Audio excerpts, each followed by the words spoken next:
Hi hello నమస్తే welcome to sauce TV నేను మీ శివ.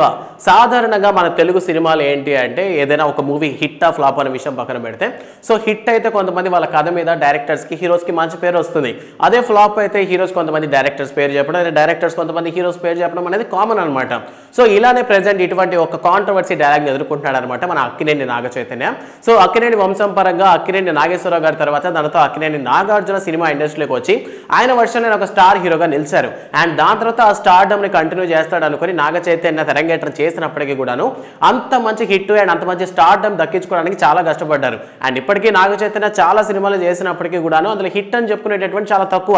అందులో కూడా హిట్ అయినటువంటి సినిమాస్ లో కథ పరంగా గానో హీరోయిన్ పరంగా గానో సినిమా అనేసి హిట్ అవుతూ వచ్చాయి. సో ఈ గ్యాప్ లో వచ్చినటువంటి మరో సినిమానే కస్టడీ. సో వెంకట్ ప్రభు డైరెక్ట్ చేసినటువంటి ఈ సినిమా దాని తర్వాత ఎందుకు అసలు ఎప్పుడు వచ్చిందన్న విషయం కూడా జనాలకు అందరికీ తెలియదు అనమాట. సో రీసెంట్ గా మనం కానీ చూసుకున్నట్లయితే వెంకట్ ప్రభు వచ్చేసి ఒక ఇంటర్వ్యూలో మాట్లాడుతూ చెప్పడం జరిగింది.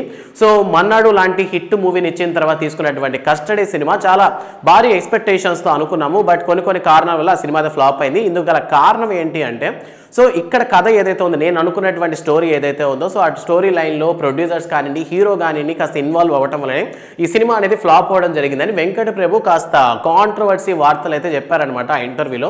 ఆ రీసెంట్గా మనం కానీ చూసుకున్నట్లయితే విజయ్ డబుల్ యాక్షన్లో నటించినటువంటి గోట్ సినిమా కూడా ఫ్లాప్ అవడంతో సో వెంకట ప్రభు మీదనే చాలా మంది డౌట్ పడుతున్నారు. సో కస్టడీ సినిమాలో మనకి నాగ చైతన్య యాక్టింగ్ పర్వాలేదు అనిపించింది కానీ సో డైరెక్షన్ కథ పరంగా కూడా ఎక్కడ కూడా అంత నీట్గా అనిపించకపోవడం వల్లే కస్టడీ ఫ్లాప్ అయిందని కొంతమంది అయితే కామెంట్ చేస్తున్నారు.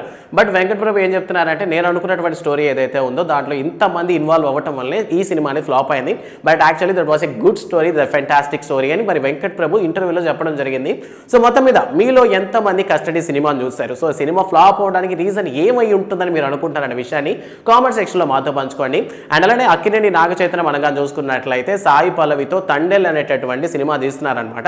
సో ఈ సినిమా కూడా మనకి ఈ ఇయర్ ఎండ్లో రాబోతోంది. అండ్ ఇది ఒక కోస్టల్ ప్రాంతంలో జరిగేటటువంటి సినిమా కాబట్టి సినిమా మీద ఎక్స్పెక్టేషన్స్ ఎక్కువ ఉన్నాయి. ఈ 2024లో పాన్ ఇండియన్ సినిమాస్ ఎక్కువే ఉన్నప్పటికీ కూడాను తండేల్ అందుకు గట్టి పోటీ ఇచ్చేటటువంటి అవకాశాలనే కనిపించింది. ఇంకా ఈ సినిమాకి సంబంధించినటువంటి మరిన్ని అప్డేట్స్ ఎప్పుడు ఇస్తారో మనం అయితే వెయిట్ చేసి చూడాలి. సో మొత్తం మీద ఈ వెంకట ప్రభు చెప్పినటువంటి మాటల మీద మీ ఒపీనియన్ ఏంటన్న విషయాన్ని కామెంట్ చేయండి. అండ్ తండేల్ ఎలా ఉండబోతుంది అనుకుంటున్నారనే విషయాన్ని కూడా కామెంట్ సెక్షన్లో మెన్షన్ చేయండి. అండ్ మరిన్ని కొత్త అప్డేట్స్ కోసం సాస్ టీవీని సబ్స్క్రైబ్ చేసుకోండి. Thanks for watching.